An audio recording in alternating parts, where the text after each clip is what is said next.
Hi, welcome to Conversations from the Alcove.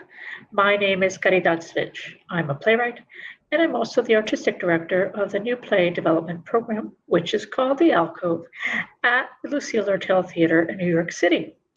Conversations from the Alcove is a series that chats with playwrights and theater makers about art, life, craft of making theater, and the world, not necessarily in that order.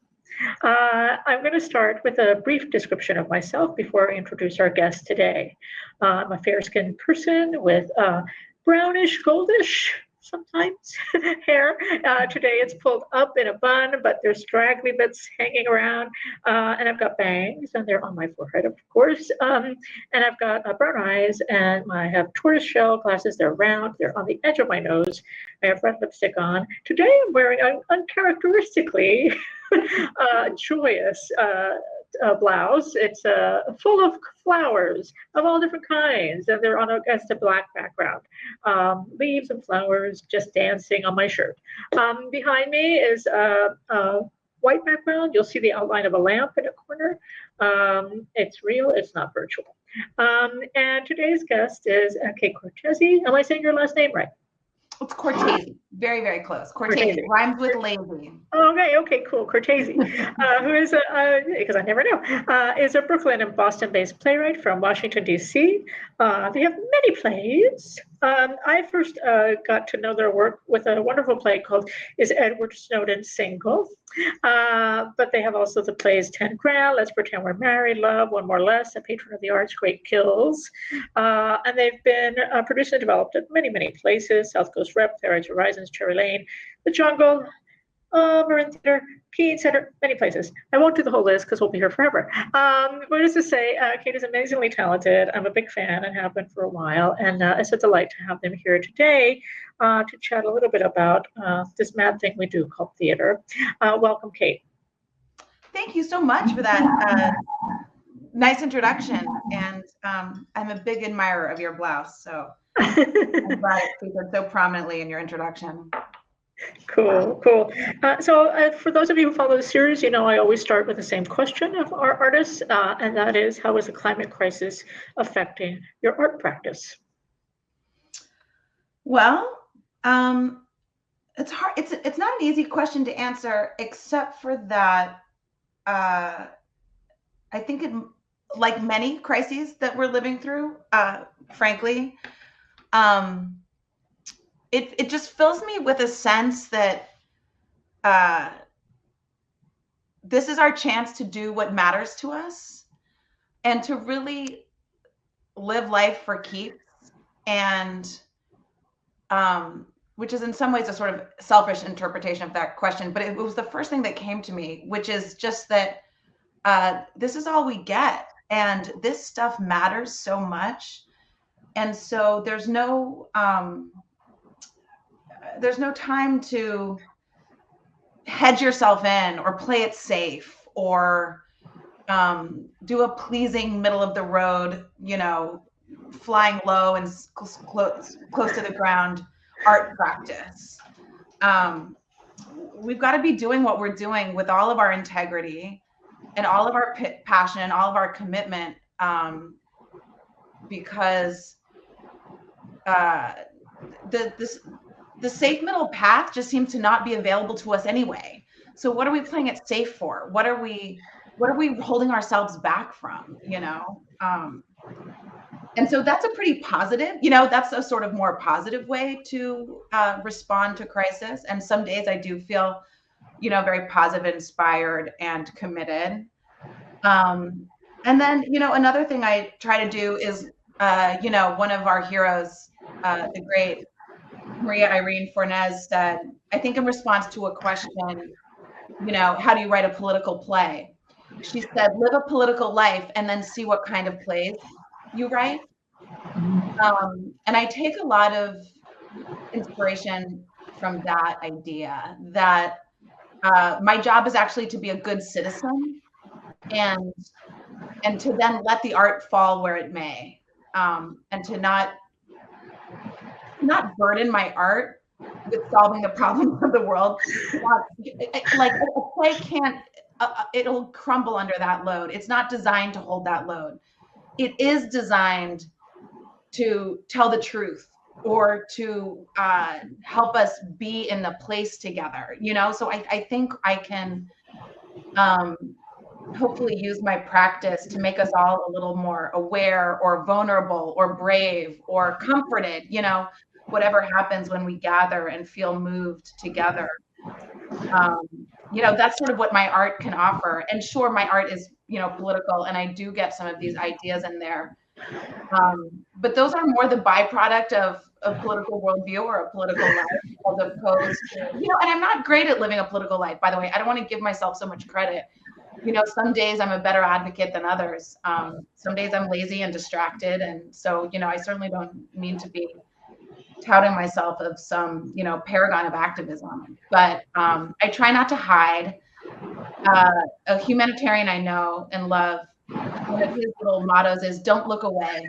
And I find myself saying that when I'm tempted to look away. You know, you don't have to stare at it all the time, but don't look away and let it hit you, let it open you up, let it worry you.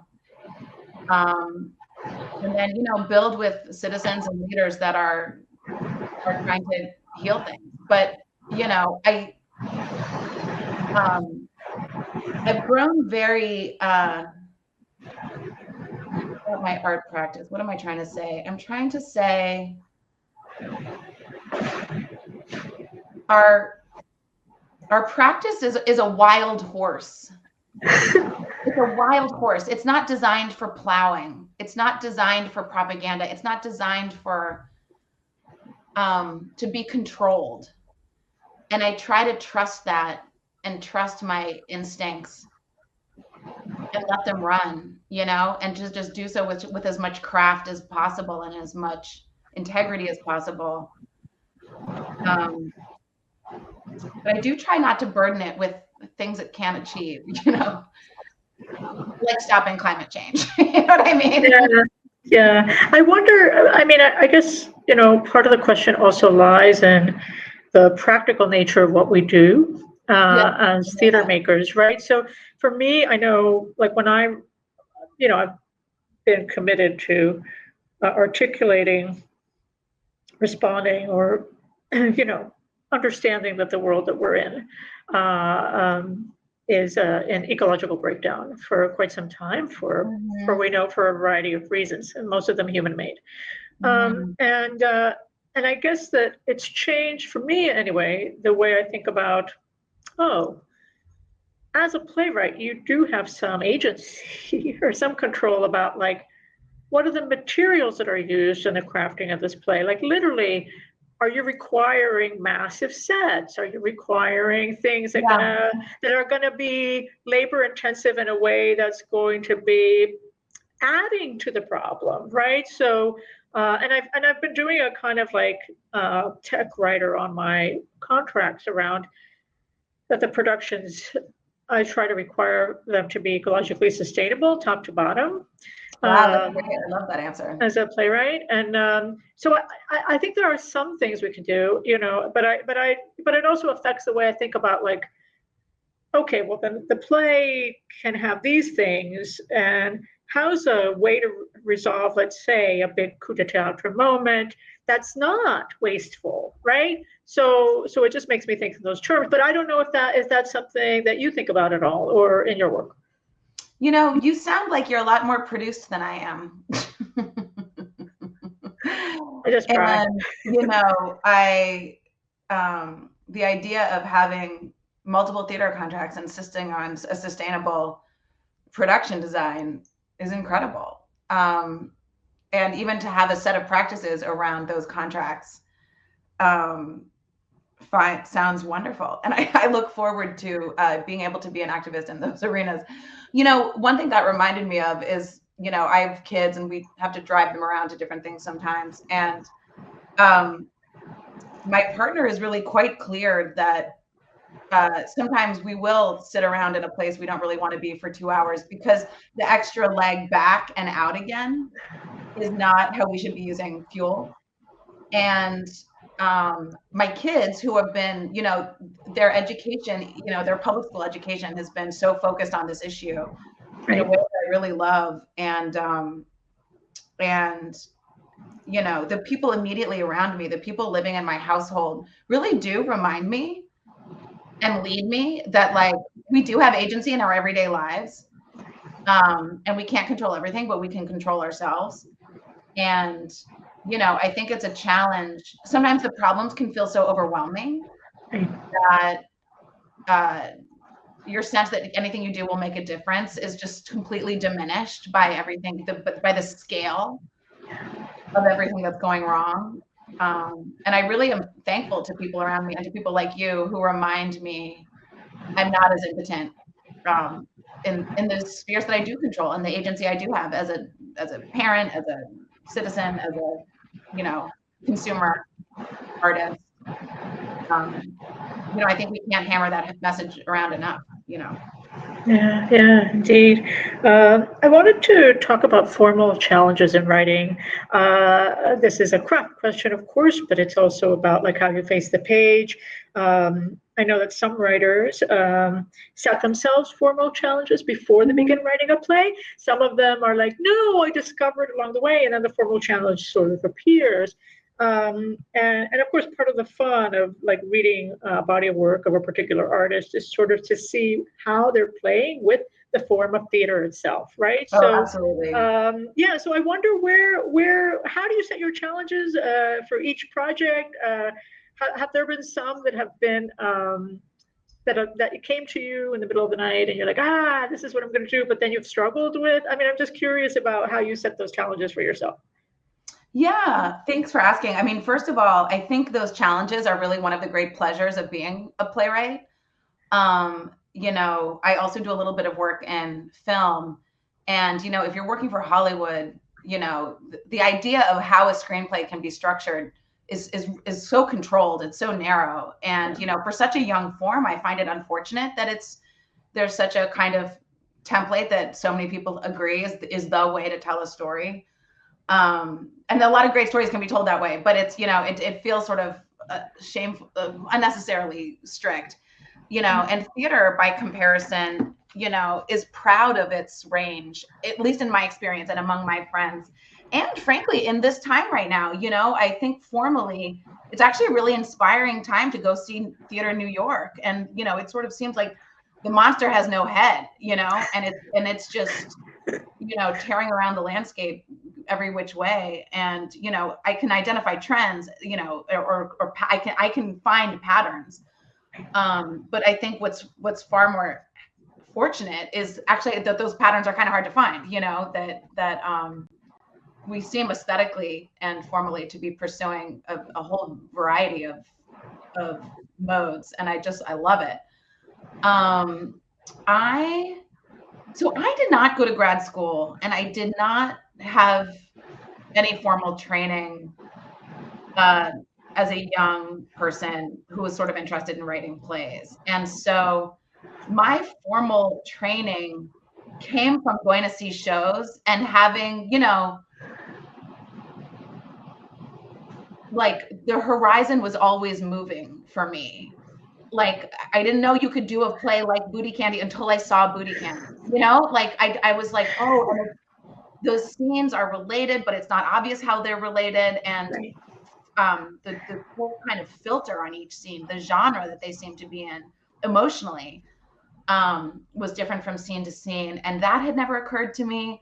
I remember the wall coming down, but also the tone of the jokes and the wall coming down in Octoroon was really radical to my, I pretty well-read mind. Like, I wasn't illiterate, but I do feel, and then there are some plays that are seemingly quite traditional. I remember watching 4,000 Miles by Amy Herzog, and I actually knew the script. And so I thought I knew the play, and I saw it. And I just realized that a compassionate person being near a troubled person could have such an incredible effect on the atmosphere. And the compassionate grandmother in that story is a she's a hot-headed person. It's not that she's always so nice and sweet, But underneath all, whatever that was happening moment to moment was a real bond of concern and unconditional love. And I didn't realize that could be transformational, that I could watch that heal a person and I could feel that impact us in the audience. And then I became really interested in the formal idea of kindness, like literally kindness as a dramatic engine, So I was journaling about that for 5 years or something, off and on. And so I would say that one way I feed my desire for formal variety and stuff like that is just by watching things and letting myself be filled with wonder. And even when I end up feeling the play didn't always work or it didn't move me the way I hoped, we all know what it's like to be disappointed at the theater. But very few things have nothing to teach us, and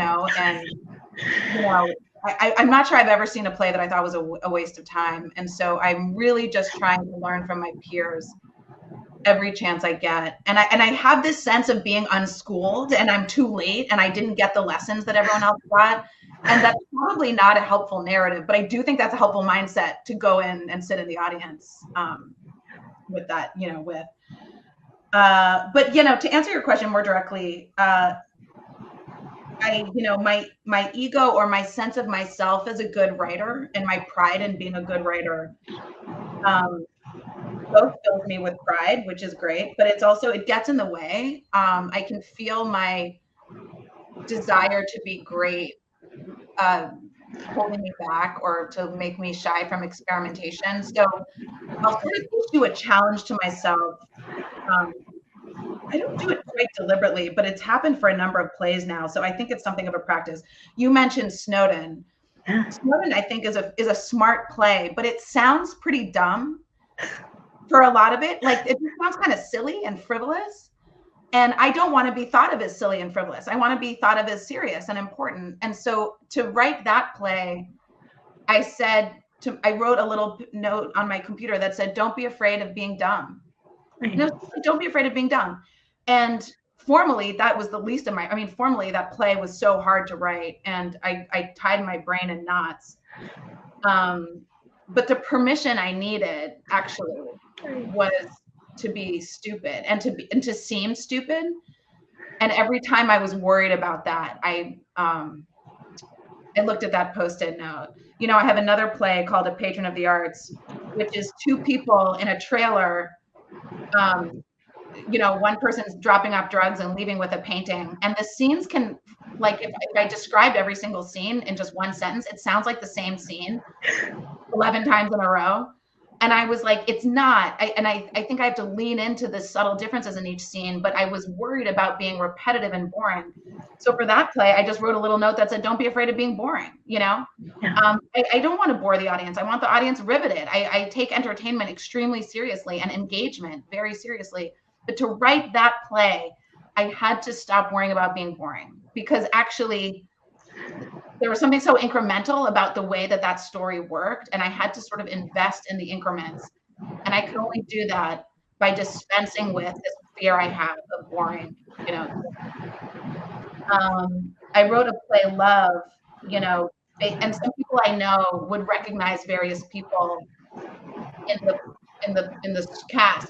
It's fiction, but there's some parallels to my life, and some people might know, a very small number of people might know a time in my life I'm writing about.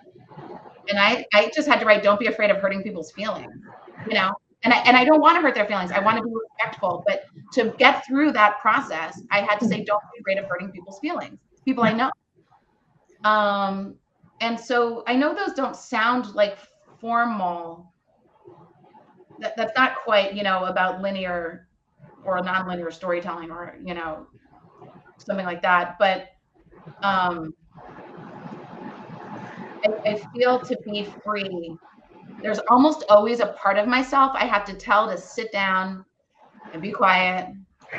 And, you can worry about boredom later, but you can't worry about that while I'm writing the script, or else I'm not going to be able to write it. Yeah, totally. I love that thing about don't be afraid to be boring, because of course it sounds somewhat counterintuitive when you're writing drama, but boredom is such a essential part of art. Yeah. In fact, it's a space that allows us to think differently. And if you look at sort of artists that work with the idea of boredom, or the illusion of boredom, shall we say, to craft work, usually work that is slower in nature, or work that where you think nothing's happening, right? But actually, I think being in that space, I was talking to a colleague the other day about this, we were talking about things happening all the time. You know what I mean? Like we're in a culture that's like everything's happening literally all the time. It's like 1,000 things are happening all the time. And it's a culture of outrage, and it's a culture of impunity, and there's so many things. But that they were saying, I'm craving to be in a space where actually it seems like nothing is happening, where I'm just with the people, with whoever these characters are, or whatever is being, or the robots, or like whoever, whatever's on stage, and just hanging out with them feels worthy. And I'm not waiting for the next plot beat to kick in so that I can, because I think that actually, you mentioned Hollywood, and I would think in more conventional Hollywood terms, there are very structured plot beats that you need to hit, or you're told you need to hit, shall we say? And actually, we're hardwired as viewers to expect those now. Like where's my moment on blah blah blah, page 30 or page 10, page 17.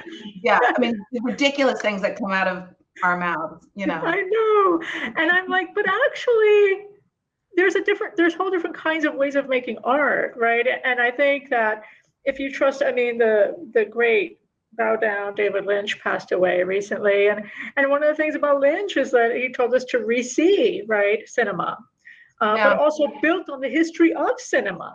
That's right, for us to re-see it. So I think there's something to be I learned from that, and also I'm going to mention I wonder if he's still writing. He was a critic. I hope he's still a critic. Anyway, he's a critic in Europe who wrote a lot about new work, and his name is Andrew Hayden. And Andrew talked about this blog piece that I still kind of have like in my memory when I'm making work, where he talked about like you can't ignore the fact that David Lynch exists now when you make narrative work, or even work that's non-narrative, that has narrative elements. Like, you have to understand that that's in the air. That's right. And that you have to build living on the other side of David Lynch existing, and you sort of can't go back to the world as it was before that. Yeah. Yes. Yeah. Exactly. As if, the equivalent, I think, sometimes I say in music is like pretending that hip hop never happened, right? Like, Madonna, you know what I mean? Like, whatever Madonna songs mean to you, totally. There's no female pop star who can live in a world without Madonna doing what she did. And, so yeah. No, we can't go back to the radio without hip hop, and not even hip hop on the radio, but the looping, the sampling, those kinds of beats, ballads, have trap under them sometimes. I mean, it's so, it's part of us now. Yeah, absolutely. And of course, as playwrights, we're always in a stream of history, right, in terms of the way we're writing. I have this question about plays and film. I know you also work in film, but I was thinking about Mike Lee, the wonderful Mike Lee, was quoted, I love him so much. Hard Truths broke my heart 1,000 million pieces. Have you seen it yet, by the way? I haven't. Oh, man. Get ready. He accomplished. There's a moment he accomplished that I'm always trying to write into my, it's just like, this thing just destroyed me. And I'm always trying to do it, Yeah, totally. Well, he has this wonderful quote that I love, and I'm forgetting where the reference for that quote is, but it was to the effect of, he said, I make my films like plays, and I make my plays like films. Mm-hmm. And I think it might have come up when the movie Naked, the incredible film Naked, first premiered, because it's full of dialogue. It's full of monologues, really. And people were like, this feels like a play, you know. And he was like, I make my films like play, right? You know. And I've always thought about this movement between, shall we say, mediums and how they influence one another. And I wonder if that's something that you think about when you make your work. I think about it all the time. You know, I think one of my greatest teachers as a storyteller is actually pop songs. I think the 3.5-minute song, it's the form that's the most a part of me. You know, it's that I sort of like, I don't memorize anything the way I memorize a song, and I've been doing it since I was a little child. And you know, a Thriller was on the record player, or Rhythm Nation. I mean, you know, those very early. I wasn't a critic at all. I was set on fire by this thing, and I couldn't listen to it enough. I couldn't drink it enough, you know.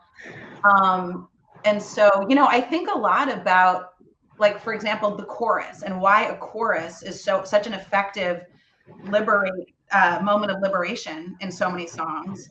It's a format. It's a liberation format. And we're more and more liberated by it the more we've memorized it. Like the first chorus, you while out less than in the last one. And when they repeat it, and I always think, oh, there's something about the audience having memorized in advance that allows them, rather than, you know, I might think it would have the effect of making a thing boring, or speaking of our word now, but or not surprising. But I think there's something interesting about how being unleashed is easier when you sort of understand what you're participating in, and how can my plays teach my audience enough about what's coming, so that when I want the audience to feel free to have a big emotional moment, they know they're being taken care of. They know that this is a safe place to bust out, you know, whatever that means emotionally, in their seats in the dark. But, you know, and I think a lot about repetition, and how if the tune is the same, but the words are different, that allows you to focus on the words being different, because this other thing, we can put it to the background because we already know what it is. And we can enjoy knowing that while paying attention to something new. And that's a way of focusing our attention. I think a lot about alternating between loud and soft. Like if something is loud for too long, the loudness doesn't sound loud anymore.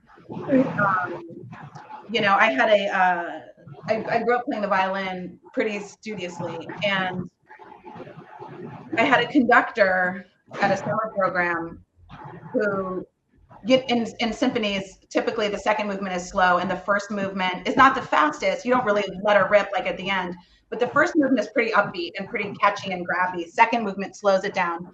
Third is a fun little dance. And then the fourth is often a real showstopper. And you race it presto, you know, you race to the end. And this conductor had us play the adagio, the slow second one. And then we finished, he took us back to the end of the first movement, and then we went right into the adagio to practice that pause and the transition. And then he asked, which time did you play, did we do it slower? The first time or the second time? And we all said the first time, but he was like, no, it was the second time. Or we all said the second time, and he said, no, it was the first time. But the second one felt slower because the fast thing had come before it. And so our sense of slowness was controlled by the speed that came before it. So I think a lot about relative dynamics, relative speed. You know, if something is going to be slow and quiet and meditative for a long time, at some point you're going to need a big joke. Like at some point the tension just, you know, and it sounds almost like, that sounds almost like stupid Hollywood, but I'm just like, no, we need, in order to endure the quiet, we also need something else that's not that, something else that's surprising and vital and visceral, or very active, you know. And a lot of plays that have a dance break in the middle, I find myself weeping during the dance break. I find myself weeping. And I don't know why I'm crying. I don't know why I'm crying, but there is something about a moment that transcends language and becomes completely embodied. And I see people talking with their bodies and not with their mouths. It just, I'm sort of a sucker for it every time. So I use a lot of the language of music to try to be a better playwright or to make plays that I like. And I think one of the ways that I think a lot about the difference between, I really like writing films. I really like, obviously I love writing my native language, but I think about how on camera really directs our eye. Like, we pay attention to what the filmmaker tells us to pay attention to. Yeah. And we think we're picking up on details, but actually, like, our attention is so controlled by those camera movements and by those cuts. On stage, by contrast, we've kind of laid out this buffet. I mean, and you can arrange things on stage so that where our attention is very focused. But if you put a lot of people on stage, we can look at whoever we want.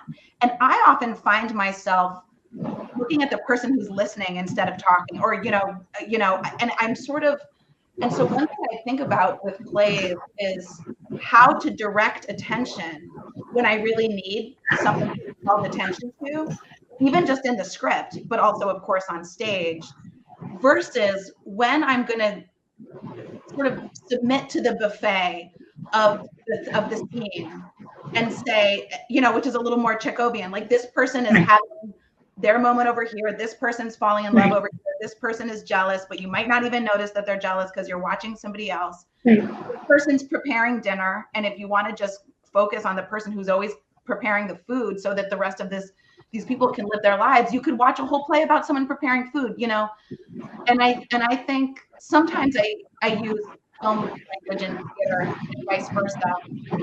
But I think what I mostly get by working in both forms is a beautiful and a sort of deeper appreciation for what theater can be, that's unique to our form there, and what film can do, that's sort of uniquely its own, and I try to serve the scintillating little details of each medium as well. Yeah, totally hear you. Yeah, I think that one of the things, just to kind of expand on this a little bit in two different directions, one of them being that in theater language, spoken language is image, and in film, image is image.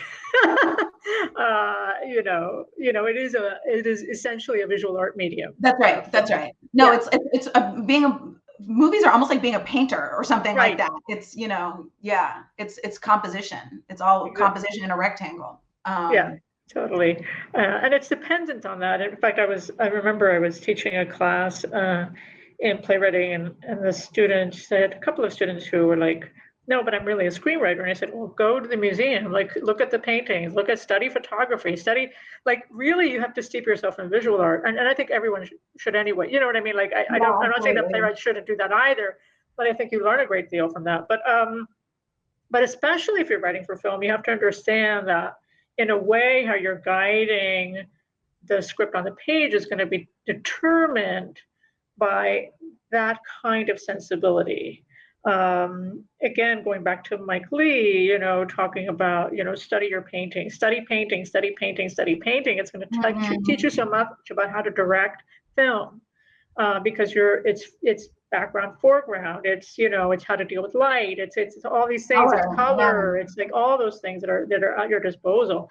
The other thing it made me think about as you were speaking was the also wonderful filmmaker, Steven Soderbergh, directed a play in New York some years ago, which, I'm trying to remember the title of the play, but it was a play about gun violence, and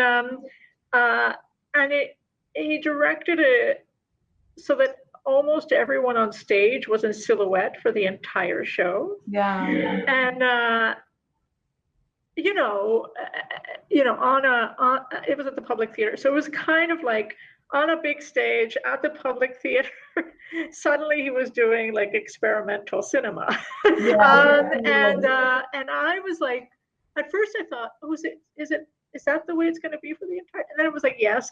And then I was like, this is fascinating. Like, I like that you took this chance, and I like that this is happening, but I know it freaked a lot of people out in the audience. Because it subverted this idea that the light should be on the actor when the actor is speaking. And it was like, and actually the actors became like disembodied voices that were sort of silhouettes in motion in the piece, except it's almost like puppetry or something. Yeah. Yes, yeah. And it was really, but I know it upset a lot of people. You know, the funny thing is that I still remember that show. Like, I still think about it, and I think about, first of all, the lighting was exquisite, because sometimes they were like red silhouette and sometimes they were green, and something, you know, it was just all about these. I felt like it was kind of like an Orozco painting, so in some way.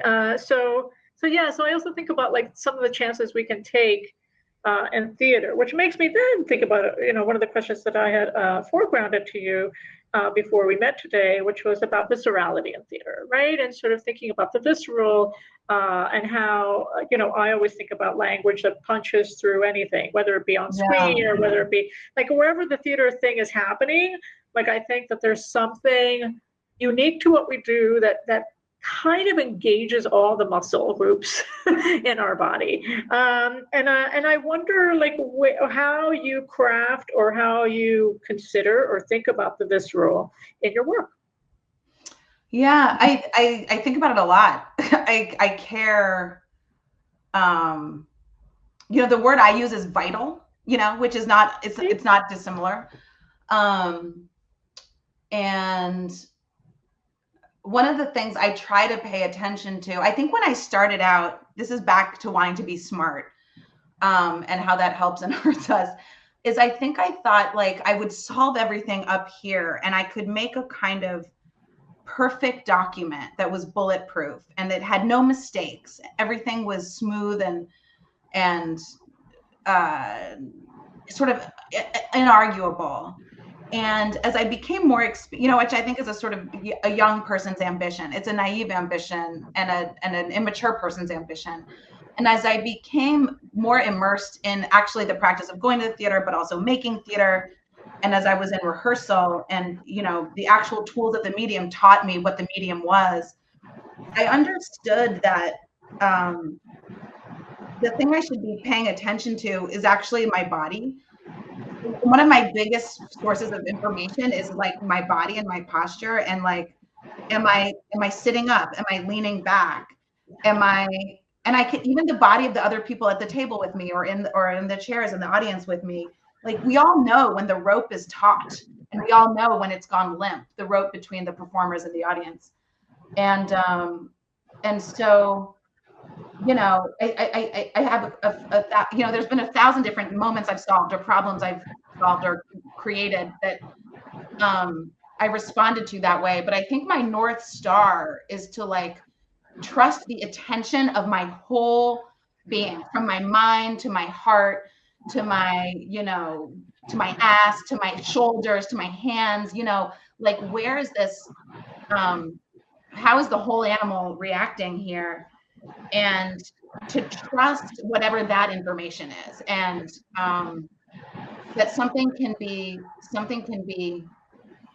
seemingly satisfying, it can be anecdotally elegant and somehow lifeless, you know, and I can't really punch holes in it, but I'm like, the thing isn't happening, like, this is missable, you know. And I think this isn't working on me, and I just try to stay oriented towards that feedback in myself and in others. When you were talking, I want to go back to something you said quickly, because when you were talking about watching Soderbergh's play at the public and being like, oh no, are we really going to do this the whole time? And then you realize we are, and you're sort of like, submit, and then the thing can, I think it's worth pausing on how much of going to the theater involved the first 15 minutes of resisting this thing you're seeing, that like, you got a babysitter, you put on heels, or, you know, God knows what, you a ticket that you wish it was less money or something. And then you spend the first 15 minutes like, they're not delivering that right. They're not, this isn't how people in a family behave. there's something where you're like reject. Sometimes I'm in from the beginning, but a lot of times I reject, and somehow I have to get through that friction, and then then I'm in the play's hands, and it's going to do with me what it wants. But I think it's funny how much I feel that when something is very formally adventurous or not. Yeah, no, totally. And I think there's also something when you're a viewer at a theater event or participant, depending on your relationship to the event, in that I've thought about this quite a bit. Sometimes I think it comes from a place of give me the goods. I mean, I think from a U.S. standpoint, like a lot of people go to the theater if they go, as a consumerist exercise, right? Do you know what I mean? Like I paid this, therefore I better get my money's worth, blah, blah, blah, right? Which is not the ideal way to be experiencing art, but there you have it. So I think some of that judginess at the beginning of a show comes from that. I think, so you get people applauding sets, for example, on occasion.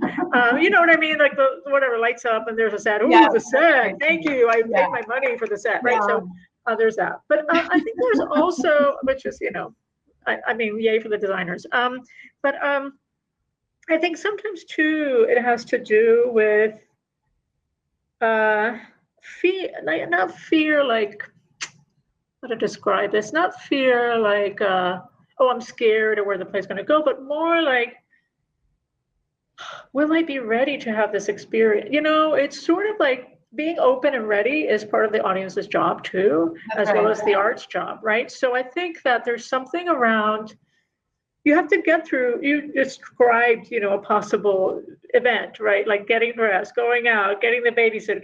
There's so many things that happen before you get to the thing, if you're doing especially IRL work and it involves going to a venue, that, you have to go, there's a lot in your head as a viewer, that you have to just release, right? You have to release all that somehow.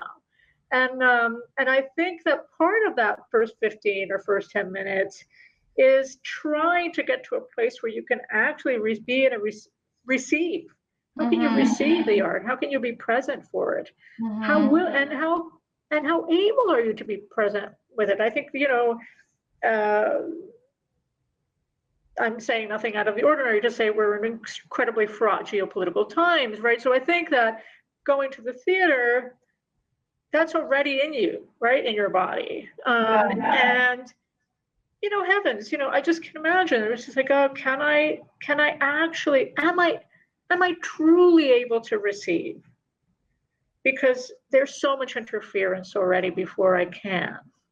And so I think that that's part of it. Sometimes it's just, frivolous. Is it going to be funny enough? Is it going to be, all those things that people do? And I think there's sometimes also a thing about,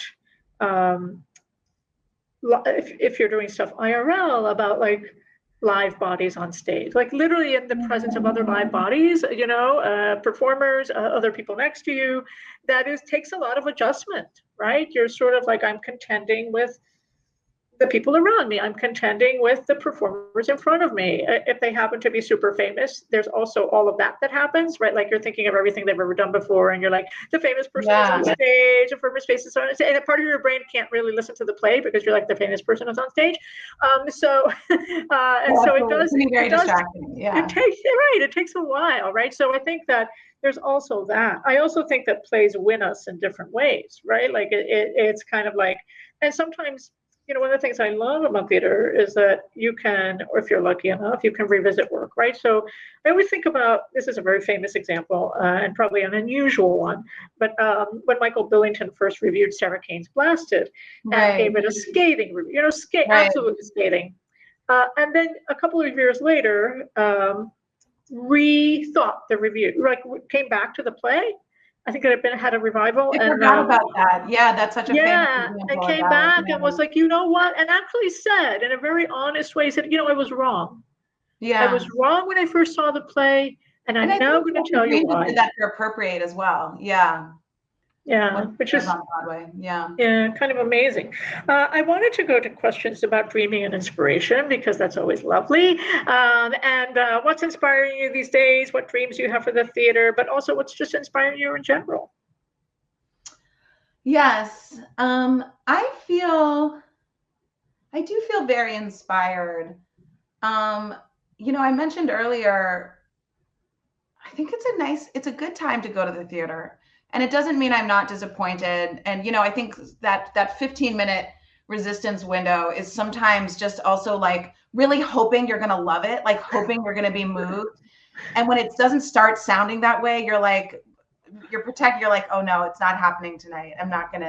This isn't going to be one of those magical nights. And I think that there's a kind of not helpful, but very sincere, like hunger for art to like grip you and hold you close and stay with you for months or years afterwards. And when you start and you're like, oh fuck, it's not going to happen here. Sorry, I said that word, but but I will say that, I feel I'm surrounded by artists.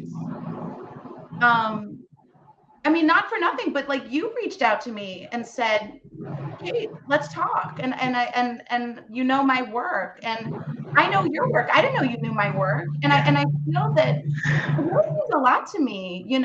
I've taught Red Bike. Like it really means a lot to me that so many of these people I admire just from the audience, just purely from the audience. I also get to call friends and colleagues. And, I'll tell you, as I keep saying, I didn't go to school, which is, maybe too much a part of my story. I say it too much, but I also, because like my joke is Paula Vogel touched all of my friends' shoulder and said, do you know you're a playwright? And Paula Vogel never touched my shoulder. So I had to take the longest route to getting to say I'm a playwright and to protecting my playwriting practice.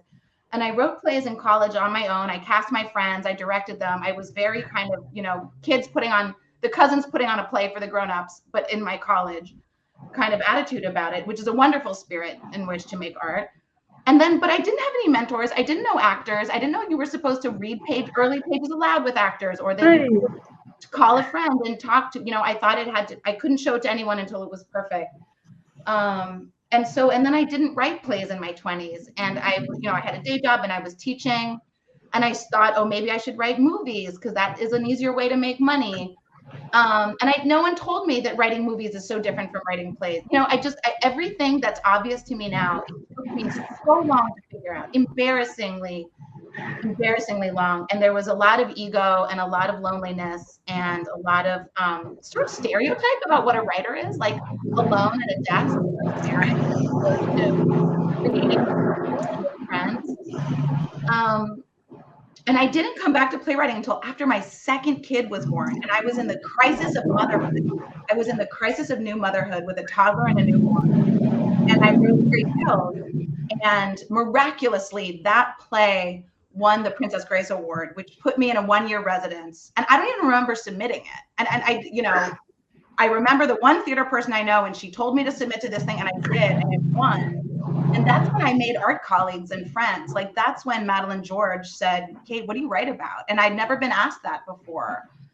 And so I stay inspired, Caridad, because I lived my art life almost like someone died, like I died and I got a second chance. Like I feel so close to the person who didn't write plays, who didn't protect her practice, who didn't know anybody, who didn't know to submit a play. I feel like it almost didn't happen. And I've made so many mistakes in my life, so many, over and over and over again. But I never made the mistake of not writing plays again. I never made the mistake of not reaching out to friends. And every time someone like you wants to talk to me about theater, it doesn't matter how busy I am. It's one of the most important layers of my life. And I'm actually really good at being inspired because I was uninspired for 10 years and I was so sad. And I wasn't even aware of how sad I was, but I was just like, I was not living in my purpose. And, now I've become kind of busy with film and TV stuff, which I'm proud of. And the old Kate would have been like, I don't have time to prioritize theater. It's not worth it. But I know that when I didn't prioritize theater, I died. I died inside. And I really orient my life, even with my 2 kids, even with my, busy adult life and taxes and all this other crap that felt, the horror in front of us of these geopolitical times. I'm really good at reading new plays. I'm really good at emailing somebody and telling them I love their work. I'm really good at meeting a friend for coffee, or like going to see a play, or and I just engage with our form as much as I can. And when I meet someone, I try to read their other plays. If I find a play and I love it, I try to read their other plays, or I just feed that beast so greedily, because I'm so scared of what happens to me when I neglect it. Understood. Well, we're almost at time, and I don't want to keep you for all day, although I could talk to you all day. I'm having such a delightful time in conversation with you. For those of you that follow the series, you know that there are back episodes. If you haven't heard them, listen to them, however you engage with us. Check them out. Some amazing people making work, still believing in this beautiful art form of ours, and still caring for it, and caring for audiences, and caring for a medium that is very, very old. But also has new things to teach us, I think. And if you have been following the series before, then you know that what I do is I say so long to you with a wave and hit end recording, but then I say online a little bit after and say thanks to our guests. So for now, thank you for being at Conversations from the Alcove. Bye. Thank you so much. Okay.